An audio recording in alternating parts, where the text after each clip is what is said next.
سوال ہے کہ کیا زبیر علی زئی کا موقف کچھ معاملات میں اہل حدیث سلفی سے الگ ہے؟ کیا ان سے علم دین حاصل کیا جا سکتا ہے؟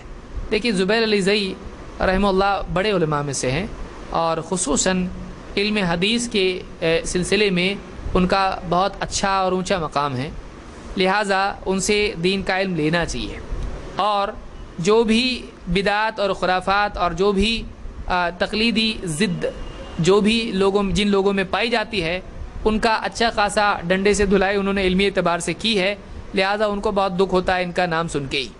تو جو آدمی بدعات اور خرافات اور انحرافات وغیرہ کی تردید ہندوستان، پاکستان، برما، بنگلہ دیش اس پس منظر میں جو چاہتا ہے، تو اس کے لیے ان کی کتابیں بہت مفید ہیں۔ ہاں، کچھ چیزوں میں ہر عالم سے کچھ باتیں ایسی ہوتی ہیں جو لینے کی ہوتی، کچھ چھوڑنے کی ہوتی ہیں، تو ان کا منہج غلط نہیں ہے۔ اب میں اتنا بڑا نہیں ہوں کہ ان کے منہج کے بارے میں بات کروں، وہ خود بڑے علماء میں سے ہیں، اور علماء نے ان کی قدر کی ہے۔ تھوڑا ان کی تحریرات میں تھوڑی سختی دکھائی دیتی ہے، لیکن وہ بھی دینی غیرت کی بنیاد پر ہے۔ اب کوئی آدمی حضرت عمر پہ اعتراض کرنے لگے بہت سخت تھے، تو یہ غلط بات ہوگی۔ کیوں؟ ان کی سختی ذات کی وجہ سے نہیں تھی، ان کی سختی دین کی وجہ سے تھی۔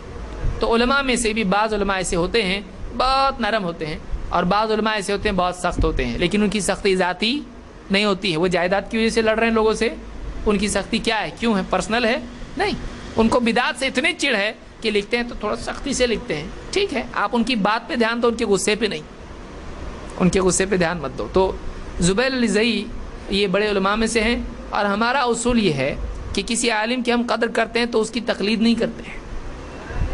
ان کی جو بات قرآن و سنت کے مطابق ہے آپ ضرور لیں، ان کی کیا سب کی لیں، اور کوئی بات اگر ایسی ہے کہ جو کسی اعتبار سے آپ کے نزدیک صحیح نہیں ہے تو ان کو نہ چھوڑیں، اس بات کو چھوڑ دیں۔